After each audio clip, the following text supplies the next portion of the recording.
نحمدہ ونصلی علی رسول الکریم اما بعد فاعوذ باللہ من الشیطان الرجیم بسم اللہ الرحمن الرحیم۔ السلام علیکم ورحمۃ اللہ وبرکاتہ۔ سیرت رسول عربی صلی اللہ علیہ وآلہ وسلم، باب نمبر 5، حلیہ شریف کے بارے میں بات ہو رہی تھی۔ آج بات ہوگی چشم مبارک۔ سبحان اللہ، آپ کی مبارک آنکھیں بڑی اور قدرت الہی سے سرمگی اور پلکیں دراز تھی۔ آنکھوں کی سفیدی میں باریک سرخ ڈورے تھے۔ کتب سابقہ میں یہ بھی آپ کی علامت نبوت تھی۔ یہی وجہ تھی کہ جب آپ نے 25 سال کی عمر شریف میں خدیجہ الکبریٰ کی طرف سے ان کے غلام میسرہ کے ساتھ تجارت کے لیے ملک شام کا سفر کیا اور بصر میں نستور راہب کی عبادت خانہ کے قریب ایک درخت کے نیچے اترے تو راہب مذکور نے میسرہ سے حضور صلی اللہ علیہ وآلہ وسلم کی نسبت یہ سوال کیا، کیا ان کی دونوں آنکھوں میں سرخی ہے؟ میسرہ نے جواب دیا، جی، اور وہ سرخی آپ سے کبھی جدا نہیں ہوتی، یعنی ہر وقت آپ صلی اللہ علیہ وسلم کی آنکھوں میں سرخ ڈورے موجود رہتے۔ اللہ تعالیٰ نے آپ کی بصر شریف کا وصف قرآن مجید میں یوں مذکور فرمایا، ما زاغ البصر وما طغى، سورہ نجم آیت نمبر 17، یعنی شب معراج میں آپ کی آنکھ مبارک نے ان آیات کو دیکھنے سے عدول تجاوز نہ کیا کہ جن کے دیکھنے کے لیے آپ مامور تھے۔ اس لیے اس سے یہ پایا جاتا ہے کہ آپ کو ایسی غایت درجہ کی قوت بصارت عطا ہوئی تھی کہ آپ جس شے کو دیکھتے خواہ وہ غایت اور درجہ خفا میں ہوتی، ہوا سے یوں ادراک فرماتے تھے جس طرح وہ واقعہ اور نفس امر میں ہوا کرتی۔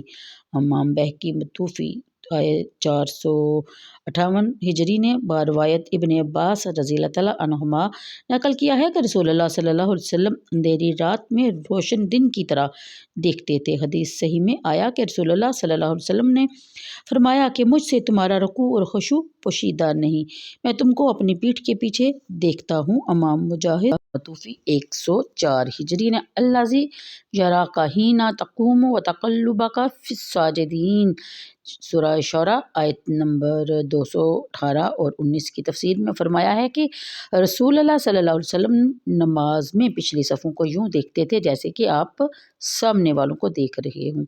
احادیث مبارک بالا میں روایت سے مراد روایت عینی ہے جو اللہ تعالیٰ نے اپنے حبیب پاک صلی اللہ علیہ وسلم کو بطور خرق عادت عطا فرمائی تھی۔ جس طرح باری تعالیٰ نے آپ کے قلب شریف کو مقولات کے ادراک میں احاطہ اور وسعت بخشی تھی، اسی طرح آپ کے خواص لطیف کو محسوسات کے احساس میں توسیع عنایت فرمائی تھی۔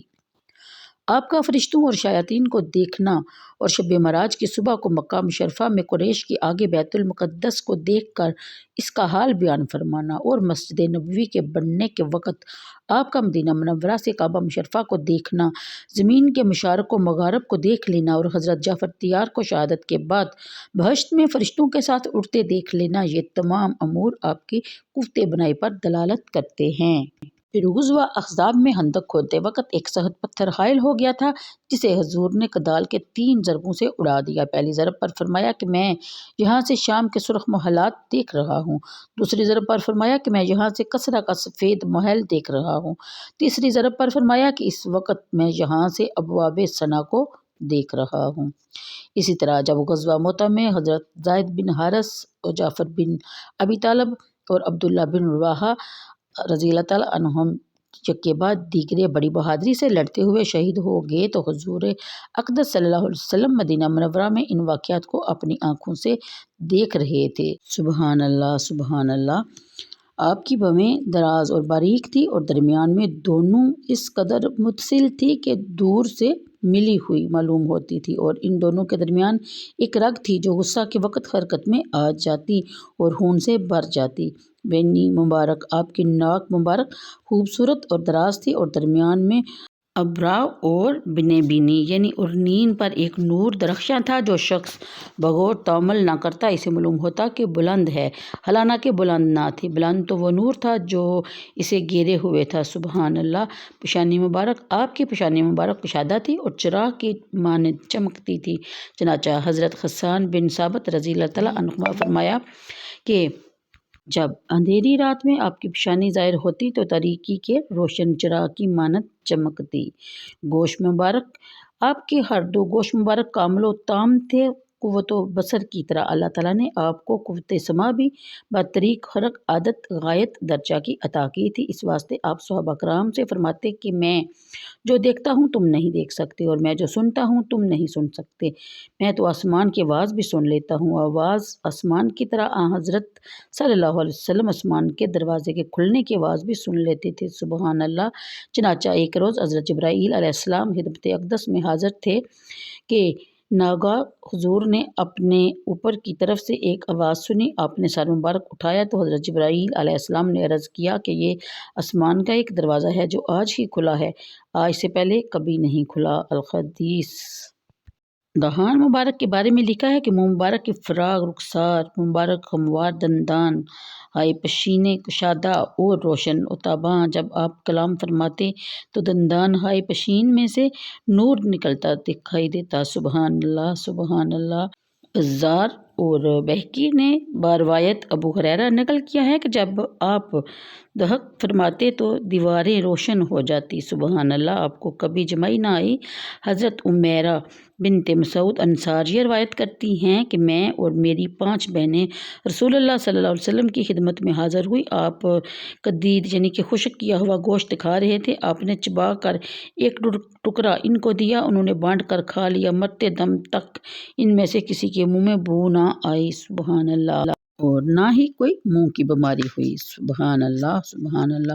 غزوہ خیبر کے روز حضرت سلمہ بن الکوع کو پنڈلی میں ایسی ضرب شدید لگی کہ لوگوں کو گمان ہوا کہ شہید ہو گیا۔ حضور نے 3 بار اس پر دم کر دیا، پھر پنڈلی میں کبھی درد ہی نہ ہوا۔ ایک روز ایک بدزبان عورت آپ کی خدمت میں آئی۔ آپ قدید تناول فرما رہے تھے۔